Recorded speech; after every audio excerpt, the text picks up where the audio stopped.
Need plenty of paint.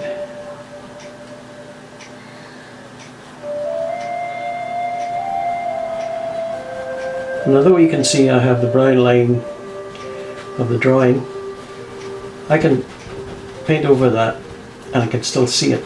I can still see the drawing underneath. So that's what that's for, these brown line drawings. Not much that hasn't been discovered in the art of painting at this stage of the game. 5 or 6 centuries after the Renaissance. We've pretty much got all the answers. So I'm just touching that into the freshly painted page. And gives it a nice kind of soft blend between the two. Taking this down into that upper part of the foreground. And continuing. See the way I'm just kind of sort of doing that stroke back and forward to get those two areas to blend, but I don't want to do anything to the edge. Just blend the two areas together. Nice wet fresh paint.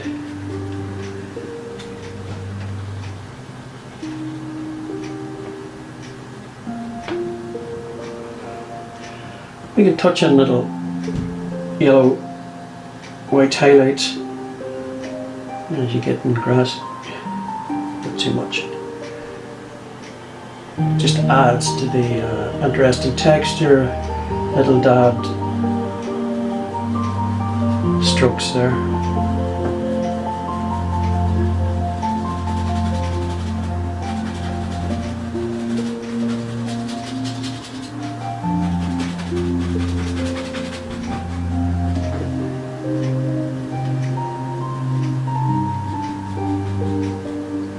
There we are. We're not too stressful. I think I'll just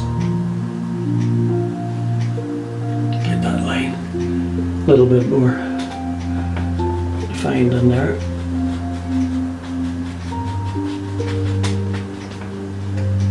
A bit more blended.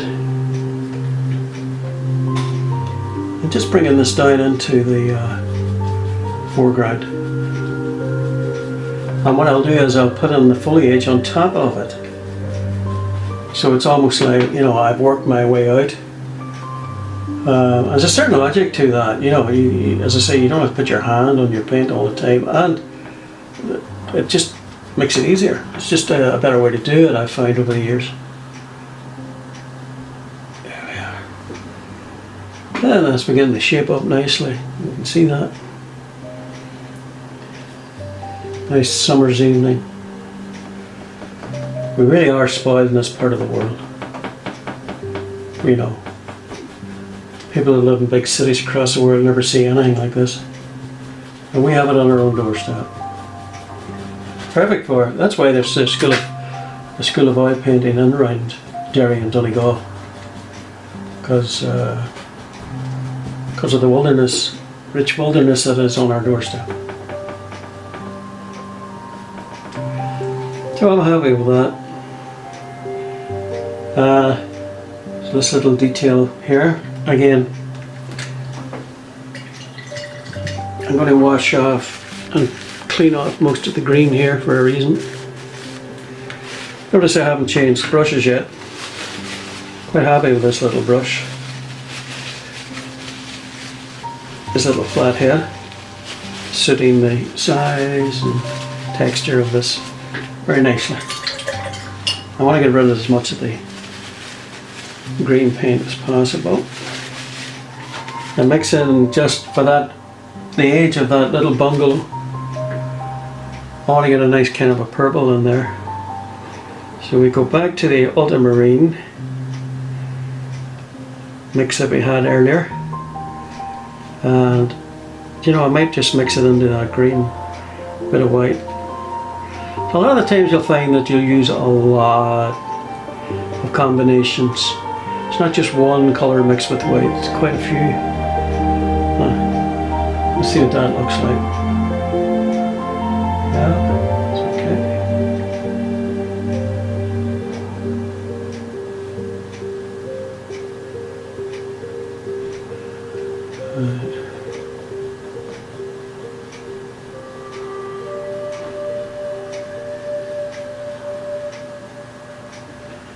Used to be tiny bit more blue, just parts there. Don't want to lose this general mix. Now you see how the little window has disappeared, I think. I'll just mix in a little bit more blue there, I think it'll do no harm.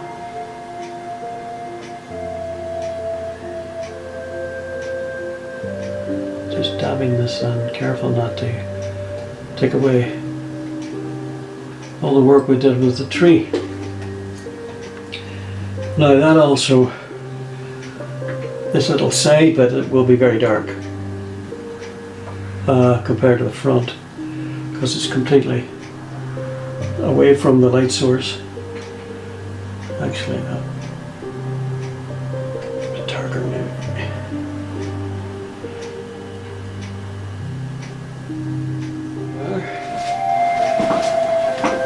I can put that detail of the window in a small brush. Something perhaps that size. And the window was a dark greyish purpley blue.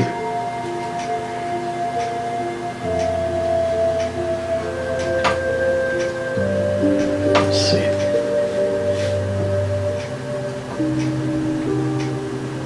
There's a top bit. There's a bottom bit. There's a little hedge that comes up here on the other side of the road. Just nice to establish that.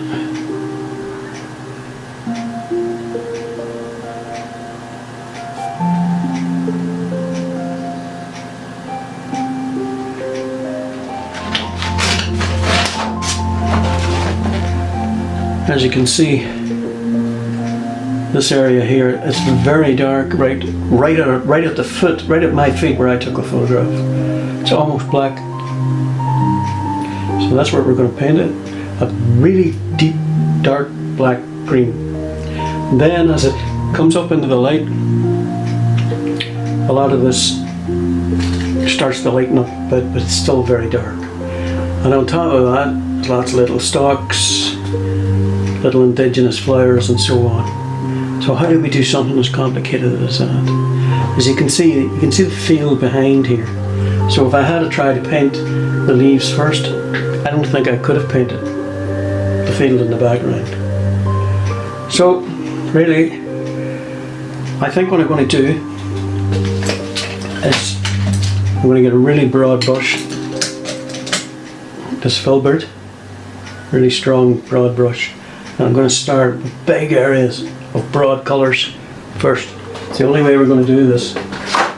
Now, to get a black, we use coloured black. We get ultramarine blue, French ultramarine, and burnt umber. And when those two are mixed, just get a new palette for this.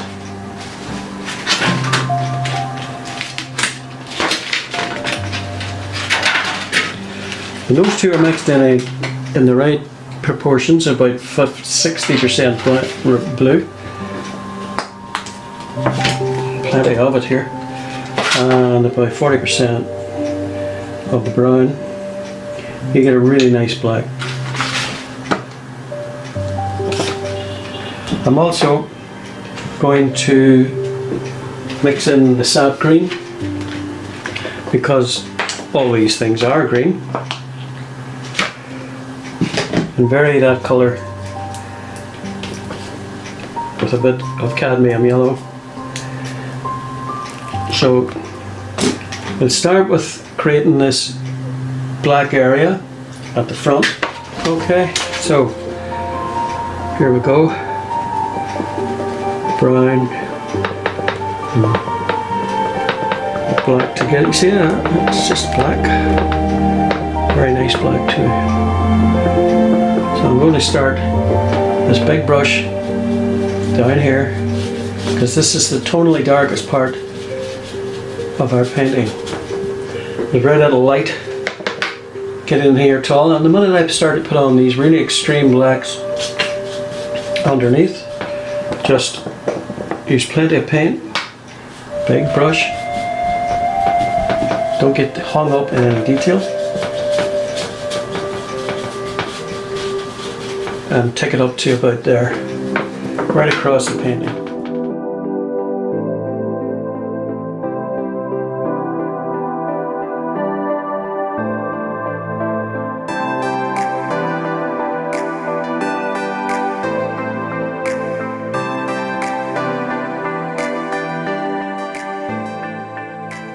So there you see I've covered all that area, and now gradually I'm going to work in this a slightly more greener mix as I go up, but like the sky at the very start, you know, we had it in bands. So it just reflects that. Might touch in a little bit of white here to kill, lighten it up just a little bit more. I'm not too happy with the way it's not lighting. There we are, we're getting something just slightly less dark.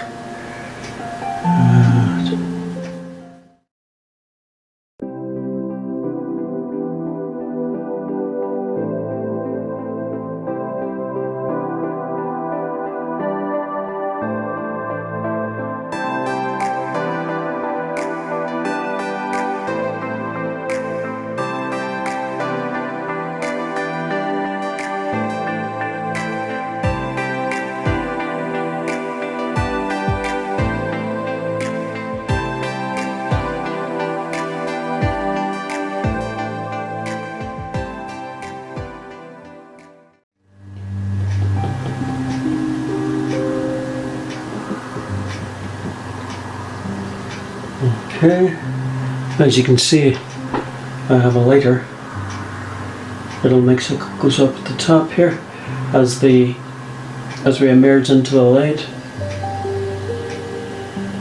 And I'll just in parts blend that,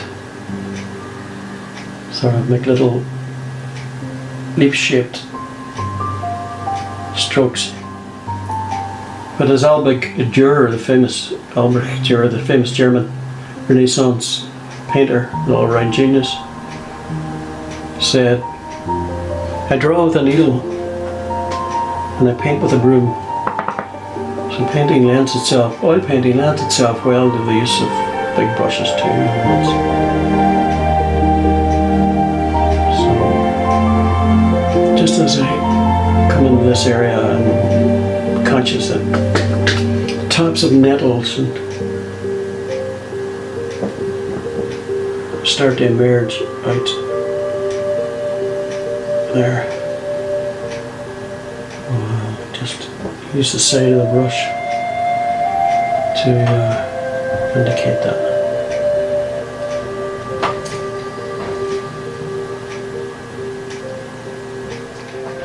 So folks, now this is where we left it, coming into the foreground, and what I've done is that the painting has dried a little, so I'm painting over the whole areas again, re-establishing the darks, the mids and the lights. As you can see here on the palette, I have a very dark, this is French ultramarine, burnt umber, a very dark sap green, and over here I've mixed yellow and sap green and white. So I have a full range of darks and lights. So again, I'm just going to establish the ground. There are a few places on my reference where you can see that it's actually quite dark. So I'm sort of trying to echo that. There we are. There's a nice impasto feel. Impasto is the description of the butteriness of oil paints. You get a nice impasto on a painting, it's quite thick your paint is quite thick.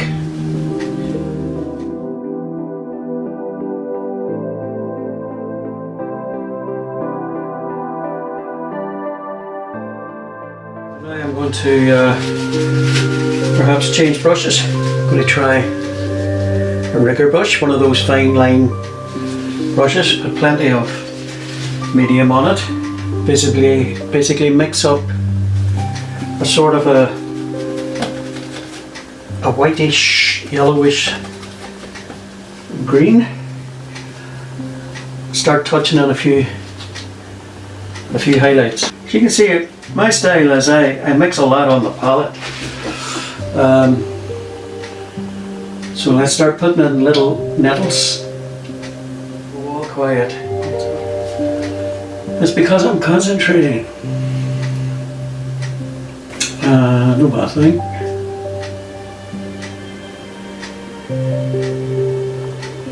So you can see where the nettles come up into the green fields here, the bright grass in the background. They're dark against that background. But as they move down into this other ground, this darker one, they kind of begin to merge a little bit.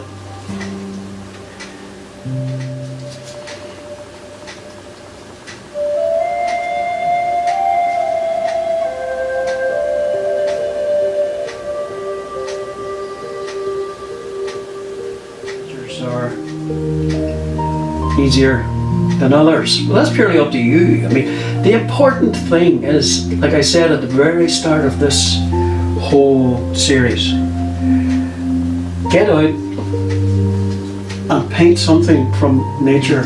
Take a photograph of it. You don't have to sit in a field or anything, but go to one of these wonderful locations that we have close to you. Please. There's nothing worse than trying to copy other paintings or things you like, you know, when you're surrounded by all this. And really all you need to do is to follow those rules, as I said at the very start, and that is to look for something of interest in the foreground, in the midground and the background. In the case of this, I chose this because of the distant hills and because of the little sort of scenarios on the, you know, the 2/3 rule. And I didn't have to go too far. I mean, this is literally under a mile from where I live. I mean, I could have walked to it. So there's very few excuses. You could spend a lifetime out in that area and never tire of looking for something to paint. And again, like when you get tired of landscapes, all these laws apply to townscapes as well, and you can sort of mix and match, you know, where the city fades into the suburbs and the outer parts of it, and you might get a little bit of both. You might get a little bit of townscape and whatever. And don't forget, like in Derry here, we have the beautiful historic Derry walls. Always worth painting. It's a wonderful walk actually going around now. I never tired of it. Never tire of it.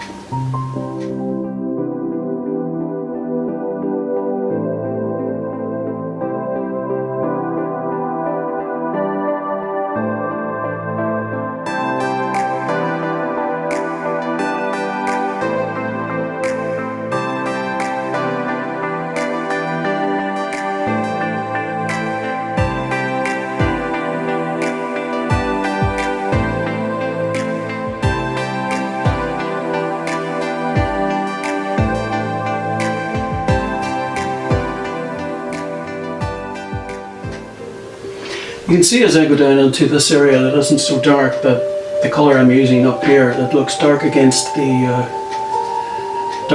field suddenly disappears because it's very similar to the colour that it's sitting on.